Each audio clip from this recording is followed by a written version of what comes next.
तो डॉक्टर साहब बताइए कि हम जैसे रिफ्लेक्सेस देखते हैं क्लिनिकल प्रैक्टिस में, तो कैसे चेक करते हैं, क्या इम्पोर्टेंस है, और आयुर्वेदा से उसे कैसे कोरिलेट कर सकते हैं हम? रिफ्लेक्सिस मतलब central nervous system and peripheral nervous system. ठीक है, जी। इसमें सबसे इम्पोर्टेंट चीज़ हम देखते हैं वो होता है रिफ्लेक्स आर्क। ओके। ठीक है, रिफ्लेक्स आर्क बनती कहाँ पे है? एक होता है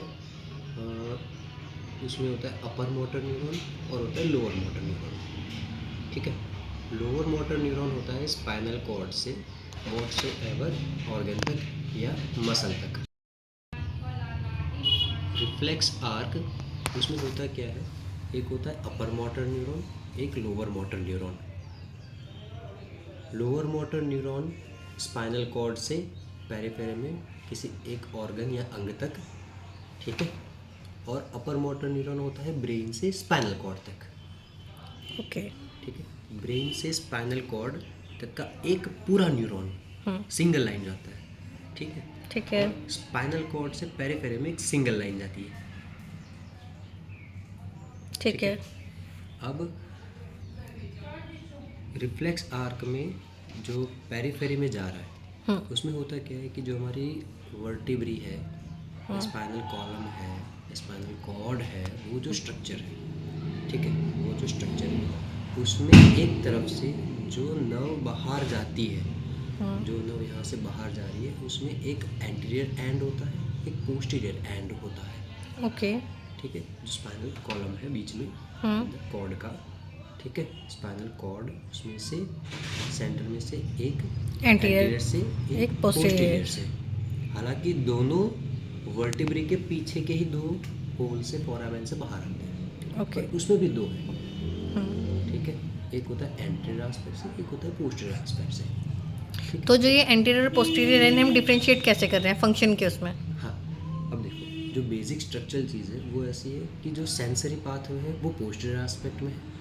ओके। ठीक है, जैसे हमें टच, पेन, टेम्परेचर, है ना, या वाइब्रेशन। ठीक है, वो जो भी हमें महसूस होता है वो पोस्टीरियर एस्पेक्ट से, बाहर से जो इनपुट आ रहा है और जो ब्रेन तक ले जा रहा है वो पूरा पोस्टीरियर एस्पेक्ट से जाता है। ठीक है। ठीक है, और जो कमांड आता है कि ये एक्शन लेना है वो ब्रेन से कमांड रिलीज होके स्पाइनल कॉर्ड और वहाँ से एंटीरियर एस्पेक्ट के रूप से बाहर निकलता है। ठीक है, ओके। अब ये आर्क आप इमेजेस में देखोगे रिफ्लेक्स आर्क, तो उसमें पूरा इमेज होगा। ठीक है। ठीक है, वो इमेज उसमें तीन चीज़ होती है रिफ्लेक्स आर्क में। ठीक है, जैसे एक हो गया सेंसरी पोस्टीरियर वाला पाथ, एक हो गया मोटर एंटीरियर वाला। मोटर वाला और एक हो गया ब्रेन से स्पाइनल कॉर्ड तक। जो अपर सेगमेंट हमारे हाँ, का। जो रिफ्लेक्स आर्क जो भी बनी, जैसे इनपुट हुआ और आगे घूम के बाहर निकल गया। ठीक है, ये जो सी बना आर्क बनी, इस आर्क में एक और चीज़ होती है वो है अपर मोटर न्यूरॉन। ठीक है, ये अपर मोटर न्यूरॉन करता क्या है? रिफ्लेक्स आर्क को मॉडरेट करता है, ओके। कंट्रोल करता है। ठीक है, unless and until extreme conditions reflex arc basic क्या करता है? हमारे जो सडन एक्शंस होते हैं किसी भी इनपुट को, कुछ डरावनी चीज़ देख ली, ठीक है, या कुछ हाथ गर्म जगह पे अचानक छू गया, तो जो तुरंत वापस खींचता है वो रिफ्लेक्स आर्क से होता है। ठीक है। ठीक है, वो रिफ्लेक्स आर्क है कि एकदम जल गया तो खींच लो, ऐसा नहीं है कि जल रहा है तो जलने दो। ठीक है, ये नॉर्मल फंक्शन है। अब इस इवेंट में आपने जो एक्शन ले लिया या हो चुका, वो एक्शन ब्रेन को बाद में नोटिफाई किया जाता है। ओके। वो सेंस होने के बाद में। होने के बाद में कि हाँ हमने हाथ ऐसे पीछे खींच दिया या ऐसे खींच लिया पीछे, उसको चोट लग गई, वो सब बाद में प्रोसेस होता है। ठीक शुरुआत है। का रिफ्लेक्स आर्क ये है कि जो सडन इवेंट बनता है, ठीक है, हार्मफुल इवेंट्स, उसको टैकल करना है। उसमें ब्रेन का डायरेक्ट इन्वॉल्वमेंट नहीं होता। नहीं आता, वो बाद में नोटिफिकेशन मिल जाता है, फिर उसका एनालाइज वगैरह करता है। ठीक है, अब जब रिफ्लेक्स आर्क है तो हम इसको क्लिनिकली जर्क्स के थ्रू देखते हैं। ठीक है, हम किसी को ऐसे जला के नहीं चेक कर सकते। ठीक है, एक दहकता अंगारा लेके आके जला रहे हो, रिफ्लेक्स तो पर तब भी आएगा। मतलब वैसे नहीं करना, वैसे नहीं करते, उसको हम जर्क्स से देखते हैं। ठीक है, एक हम सेंसरी इनपुट डालते हैं, ठीक है, मसल की जो एक्टिविटीज़ है उसके थ्रू, ठीक है, उसको हम पैसिवली इंड्यूस करते हैं। जो जर्क्स हम करते हैं मसल की एक्टिविटी को हम पैसिवली हल्की सी इंड्यूस करते हैं, एक झटका देके, जैसे हम नी हैमर वगैरह किसी भी इंस्ट्रूमेंट से करते हैं। हाँ, जैसे टेंडन रिफ्लेक्सेस होते हैं ना, ये सारे डीप रिफ्लेक्सेस हैं।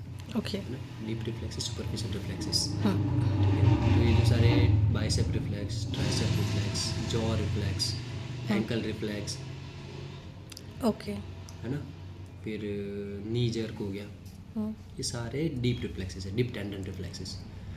वो सारी की सारी जो भी हम जर्क दे रहे हैं उस टेंडन पे, जो भी हमने जर्क किया, तो यहाँ से तुरंत एक सिग्नल जनरेट होगा जो सेंसरी जाएगा। हाँ, वो सेंसरी जाएगा, स्पाइनल कॉर्ड में पोस्टीरियरली एंटर करेगा, और वहाँ पे पोस्टीरियरली एंटर करके एंटीरियरली वहीं का वहीं मोटर रिफ्लेक्स जनरेट होगा। एंटीरियरली। हाँ, एंटीरियर तुरंत वहीं से बाहर निकलेगा। ठीक है, अब इस इवेंट को मॉडरेट करता है अपर मोटर न्यूरॉन। ओके। ठीक है, ये जो इवेंट हमने इंड्यूस किया इसको मॉडरेट करेगा अपर मोटर न्यूरॉन। अगर अपर मोटर न्यूरॉन इंटैक्ट है, वो अपना काम सही से कर पा रहा है और रिफ्लेक्स आर्क पे अपना इम्पैक्ट डाल रहा है, जंक्शन पे, तीन चीज़ों का जंक्शन है, अपर मोटर न्यूरॉन, एक सेंसरी और एक मोटर, सेंसरी और एक मोटर एस्पेक्ट, रिफ्लेक्स आर्क। ठीक है, तो ये तीन का जंक्शन है। ठीक है, अपर मोटर न्यूरॉन अगर सही से मॉडरेट कर रहा है तो जो रिफ्लेक्स जनरेट होता है वो कंट्रोल्ड होता है। ठीक है, अनलेस एंड अनटिल कि वो पेशेंट कॉन्शियस ना हो। ठीक है, मरीज कॉन्शियस होगा या टाइट होगा या उसे घबराया सा होगा तो हो सकता है वो रिफ्लेक्स ना दे। ठीक है, क्योंकि ये अनकॉन्शियस कंडीशन में अचानक से होने वाली इवेंट्स है ना, उसको परफॉर्म भी वैसे ही करते हैं, जो इनवॉलंटरी एक्शंस एकदम से जनरेट करता है। ठीक है, आप रेडियल जर्क भी ऐसे चेक कर सकते हो यहाँ पे, पर कॉन्शियसनेस में नहीं आएगा। कॉन्शियसनेस में नहीं आएगा। ओके। ठीक है, अगर कोई सो रहा है तो आप उसका चेक करोगे, हो सकता है मिले। Okay, nice. ठीक है, पर इसका मतलब ये नहीं आप उसे परेशान कर दो। ठीक है, अब ये जो मोटर न्यूरॉन है अपर वाला, अगर उसमें गड़बड़ी है, चाहे उसके ओरिजिन में, चाहे उसके पाथवे में, चाहे उसके जंक्शन में, जी। ठीक है, और वो कंट्रोल कैसे करता है, न्यूरोट्रांसमीटर्स के थ्रू, है ना।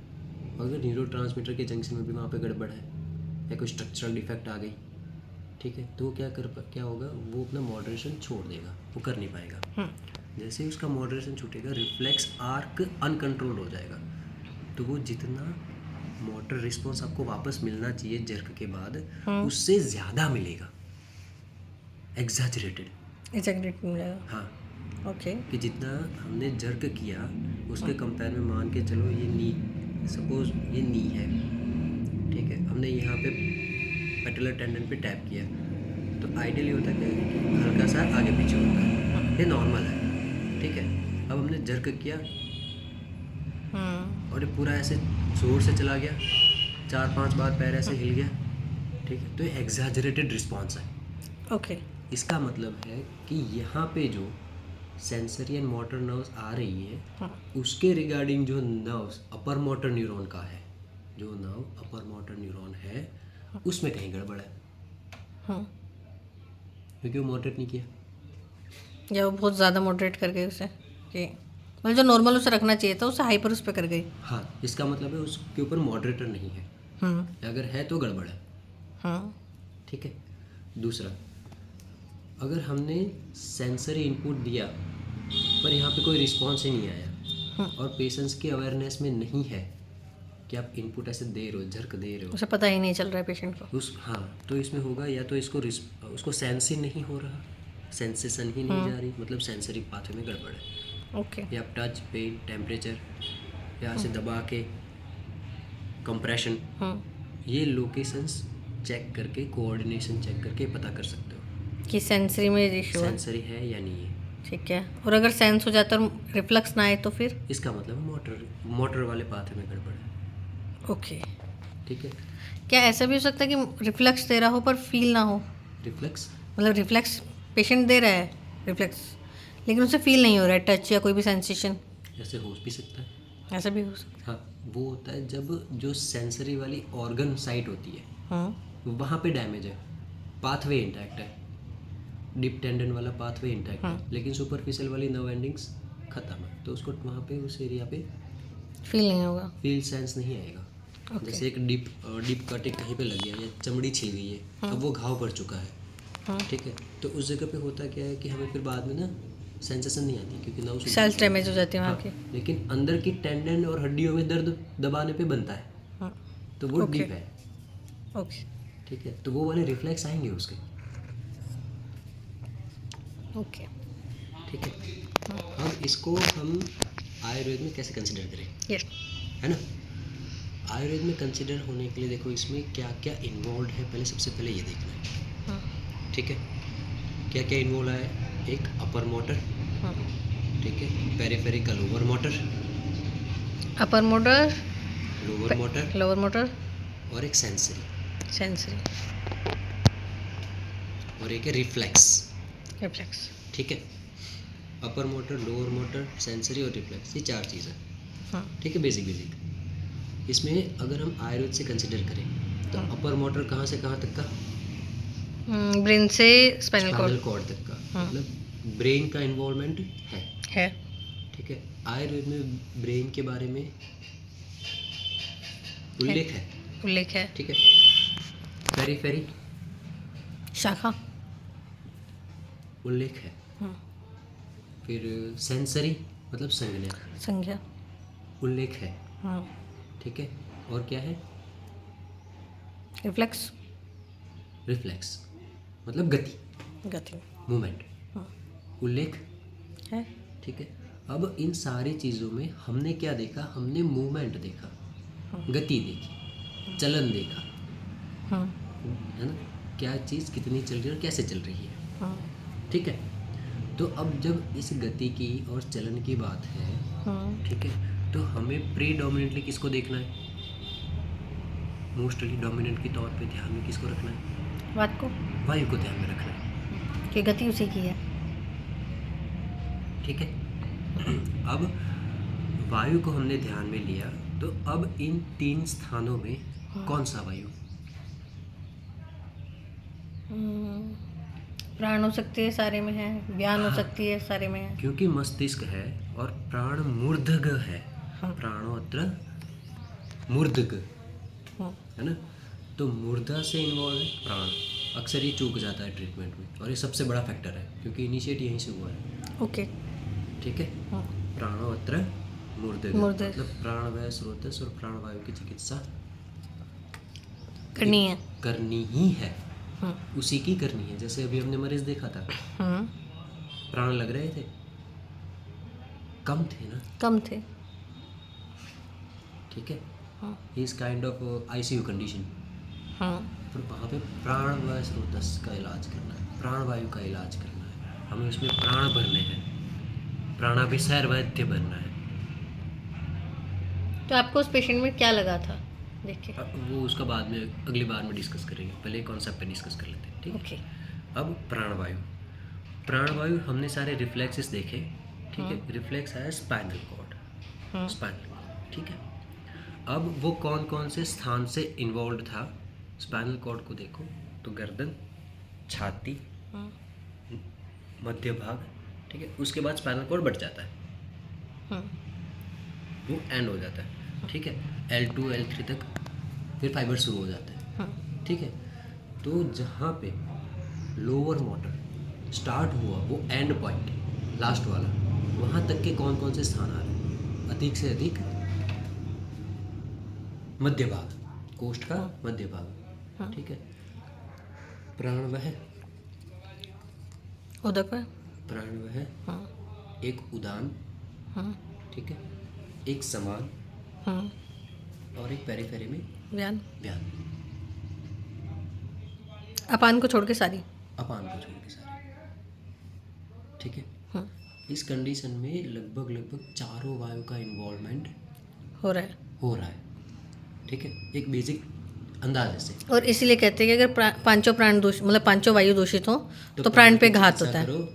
प्राण पे घात होता है दूसरा। और अब प्राण की इलाज करो तो 5 ठीक हो जाएंगे, चारों रेस्ट के वाले ठीक हो जाएंगे। ओके, वो अपने आप सुधर जाएंगे।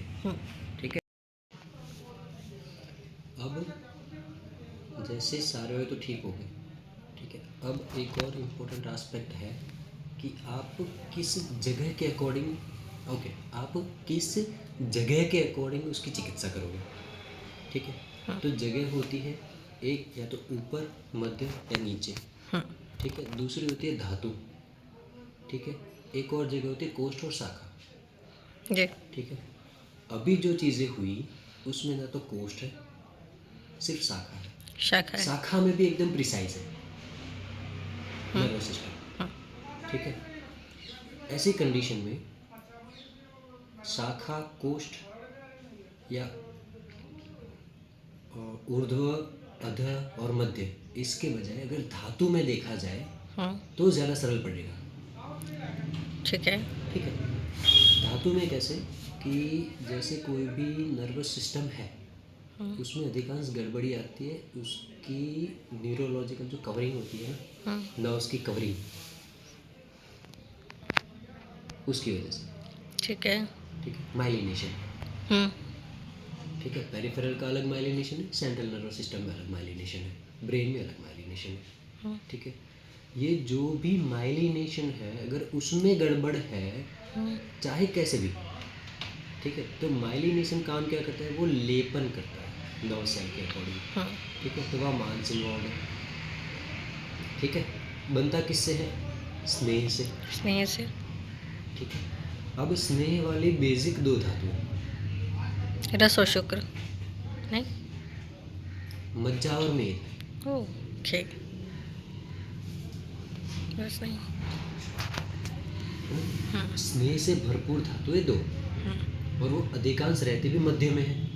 ये जो भी नर्व्स है हमारे शरीर के मध्य भाग से जाती है, ठीक है, और फिर बाहर पहुंचती है एंड्स में छोटी छोटी, ठीक है। तो मेजोरिटी हमने जो देखा वो मध्य भाग में इन्वॉल्व है, ठीक है। उसके अंदर मज्जा है, वर्टिब्री के अंदर स्पाइनल कॉर्ड, मज्जा ही तो है, भरी हुई है अंदर, पूरण ही तो हुआ है ना। तो एक मज्जा, एक मेद, और लेपन के कार्य में मांस, ठीक है। ठीक है। 4 वायु और बेसिक 3 धातु। एज पर कंडीशन और भी धातुओं या दोष का इन्वॉल्वमेंट हो सकता है, अग्नि का असर इसमें आगे पीछे हो सकता है, वो क्लिनिकल कॉल है, ठीक है। वो जो वेरिएट कर रहा है हम अभी उसको साइड में रख लें, तो हमें बेसिक इतनी चीज़ें ध्यान में रखनी है, ठीक है।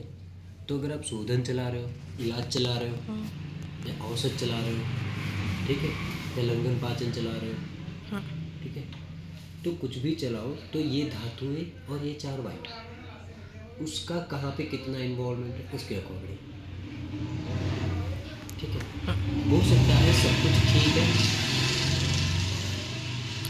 हो सकता है सब कुछ ठीक हो, लेकिन अपर मोटर न्यूरॉन में गड़बड़ हो, तो अपर मोटर न्यूरॉन में कहाँ गड़बड़ है वो मैं क्लिनिकली इतना कॉल पता नहीं लगेगा, उसके लिए आपको फर्दर इन्वेस्टिगेशंस में जाना होगा, ठीक है, रेडियोलॉजिकल,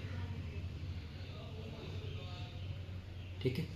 अब रेडियोलॉजिकल इन्वेस्टिगेशन में जो सर्टेन फाइंडिंग्स आएंगे, वो सर्टेन फाइंडिंग्स आपको बता देंगे कि आपका प्रिसाइज लोकेशन कहाँ पे है, ओके, ठीक है, ऊपर है, मध्य में है, या साइड में या नीचे है, ठीक है। अब जैसे हमें लोकेशन मिल गया है, उस लोकेशन के आधार पे हमारा औषध का प्रणिधान किस मार्ग से होगा वो निर्धारित हो पाएगा।